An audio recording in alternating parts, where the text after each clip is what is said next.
Friends, आप लोग कैसे? आशा करते हैं आप लोग अच्छे होंगे, खुश होंगे, अच्छा होंगे और मस्त होंगे। आज मैं आपको पढ़ाने वाला हूँ वर्ग अत्यंत का सर्वांतर एपी, मतलब जो होता है सर्वांतर क्या है, समांतर श्रेणी में से जो आते हैं वो पढ़ाएंगे। और समांतर श्रेणी अर्थमेटिक्स प्रोग्रेशन, इसका जो है स्पेलिंग होता है और इसी को लिखते हैं ए और P, arithmetic progression A P लिखते हैं। ठीक, तो ये हड़बड़ाइएगा नहीं कि ए पी है क्या चीज़, तो ए पी कुछ चीज़ है नहीं, इसी को हम लिखते हैं ए अर्थमेटिक से पी से प्रोग्रेशन, अर्थमेटिक प्रोग्रेशन को ही ए पी कहते हैं। अब इसमें यह देखने वाली बात है, आप देखिएगा कि नोट क्या चीज़ है। तो नोट जो है ना कुछ नहीं है, यहाँ पे देखिए ये लिखा है कि समांतर श्रेणी किसे कहते हैं। ठीक ना, एक समांतर श्रेणी संख्याओं का एक ऐसा सूची है, एक ऐसा सूची है जिसमें प्रत्येक पद अपने पद में एक निश्चित संख्या से जोड़ने पर प्राप्त होता है। मतलब समांतर श्रेणी एक क्रमबद्ध निश्चित संख्याओं का एक सूची है जो अलग अलग और निश्चित दूरी पर जुड़ा हुआ रहता है।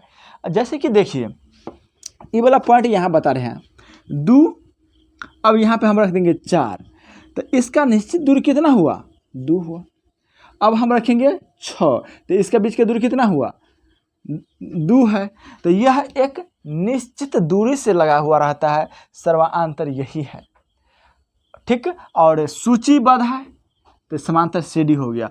अब देखिए संख्या का एक निश्चित दूरी सर्वांतर कहलाती है। तो संख्या का एक निश्चित दूरी, तो संख्या ये हुआ और इसका दूरी कितना का है, तो 2 का है। तो 2 का है ना, तो यही आपका हो गया सर्वांतर, एक निश्चित दूरी। ठीक, अब तीसरा नोट क्या कर रहा है कि सर्वांतर धनात्मक और ऋणात्मक दोनों हो सकता है, इसमें कोई सोचने वाली बात नहीं है। याद रखिएगा जो आपका समांतर श्रेणी जो है यही थीम पर है, और जो अभी मैं बताने वाला हूँ प्लीज़ इसे देखिएगा ज़रूर। अच्छा ना लगे तो नहीं देखिएगा, एक बार देखने के बाद नहीं देखिएगा, क्या दिक्कत है, लेकिन देखिएगा ज़रूर। जो 10th का विद्यार्थी है वो बहुत इम्पोर्टेंट ये जो है इससे पूछे जाते हैं, बहुत पूछे जाते हैं, इसलिए देखिएगा। अब देखिए इतना तो आप समझ गए कि एक निश्चित दूरी रहता है और यह जो है एक निश्चित दूरी के साथ रहता है। तो बीच का दूरी कितना हो गया आपका, 2, तो ये हो गया सर्वांतर। तो ये समझ में आ गए। अब देखते हैं आगे, अब देखते हैं आगे। आगे में कुछ है नहीं, इसके सवाल बना के दिखाएंगे आपको बताएंगे कि समांतर श्रेणी का व्यापक रूप। तो देखिए गौर से देखिएगा, समांतर श्रेणी जिसे आप कहते हैं एपी का व्यापक रूप क्या है। व्यापक रूप माने विस्तारित रूप। तो इसका जो व्यापक रूप है ए प्लस डी, ए प्लस 2d, ए प्लस 3d। अब आप एक बात जानते हैं, ये जो दिया है प्रथम पद, ये दूसरा पद, ये तीसरा पद, ये चौथा पद है। ठीक, यही है कि समांतर श्रेणी का व्यापक रूप। जब आपको ये पता रहेगा तो आप सर्वांतर निकाल सकते हैं। इतना ही नहीं, आप जो है समांतर श्रेणी का पद भी निकाल सकते हैं इससे, और यही है खेला। तो एक बात और नोट में हम लिखाना चाहेंगे, इसके बाद सवाल बताएंगे। समांतर श्रेणी में यदि संख्या में वहाँ लगा रहे, वहाँ यदि संख्या में वहाँ लगा रहे तो समझ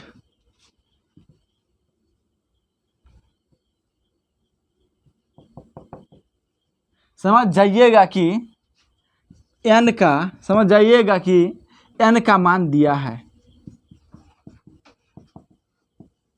क्या दिया है, n का मान दिया हुआ है। यदि संख्या में वहाँ लगा रहे ना तो समझ जाइएगा कि n का मान जो है दिया हुआ है। क्या दिया हुआ, n का मान दिया हुआ है। और यदि नोट और कर लीजिए एगो और, यदि अंतिम पद दिया रहे, जैसे कि कोई संख्या है 2 4 6 5 और 2 4 6 और 8 10 डॉट डॉट डॉट डॉट, अब हो जाएगा 20वां पद। कितना पद? 20वां पद। तो वहाँ किस में लगा हुआ है? तो 20 में लगा हुआ है, तो ये जो 20 है ये n का मान होगा। किसका मान होगा? तो n बराबर हो जाएगा आपका 20। कितना हो जाएगा? 20। लेकिन यहीं पर 2 4 6 8 10 इस तरह से दिया रहेगा और कह देगा कि और 225 कितना होगा? 225 में इतना में कितना संख्या होगा?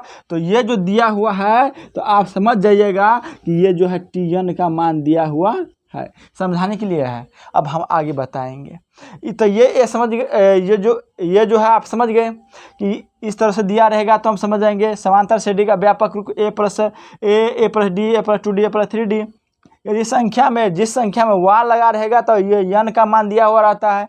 यदि अंतिम पद रहेगा तो समझ जाइएगा tn दिया हुआ है। इतना आप समझ गए। अब देखते हैं क्वेश्चन। अब देखते हैं क्वेश्चन की कैसे बन रहे हैं। अब यहाँ पे गौर से देखिए, AP के 4 पद लिखिए जबकि प्रथम पद 10 और सर्वांतर कितना दिया हुआ है? 10। ठीक, जैसे कि आप जानते हैं प्रथम पद A से शुरू करते हैं तो A बराबर कितना दिया हुआ है? 10। और सर्वांतर D से शुरू करते हैं, D कितना दिया हुआ है? 10। ठीक, अब इससे पहले हम बताए थे कि सर्वांतर का व्यापक रूप समांतर श्रेणी का व्यापक रूप, समांतर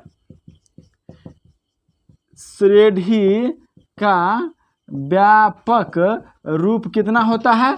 a plus D a plus common a plus 2d a plus 3d इतना होता है। अब देखिए a कितना है? 10 दिए कोमा a 10 है। यहाँ पे देखिए a 10 है तो 10 देंगे और जोड़ d कितना है? 10। तो ये हो गया 10, तो कितना हो जाएगा? 20 हो जाएगा। अब लिखेंगे बाद में a फिर 10 हो गया। अब देखिए 2d तो 2 और जोड़ 2 और गुने d तो 10 कोमा a प्लस 3d तो a 10 और 3d 3 गुने कितना? 10 इतना हुआ।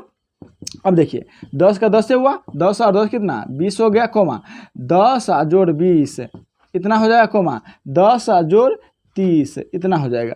अब एक लाइन और लिख लेते हैं आपके समझने के लिए। 10 और 20 और हो गया 30 और हो गया 40। अब वो बात बताइए इसका गैपिंग कितना है? 10 का 10 का 10 का, तो सर्वांतर तो 10 होने गए और इसके बाद इसका अंतर प्रथम पद a हो गया, सर्वांतर हो गया 10 और ये 4 जो पद आया निकल के 10 20 30 और 40, यही आपका जो होगा राइट आंसर होगा। आपका प्रश्नावली 5.1 का दूसरा का पहला सवाल यही है और यही पूछा गया है। आशा करते हैं वीडियो अच्छा लगा होगा। अच्छा लगा हो तो लाइक एंड सब्सक्राइब। मिलते हैं अगला वीडियो। जय हिंद।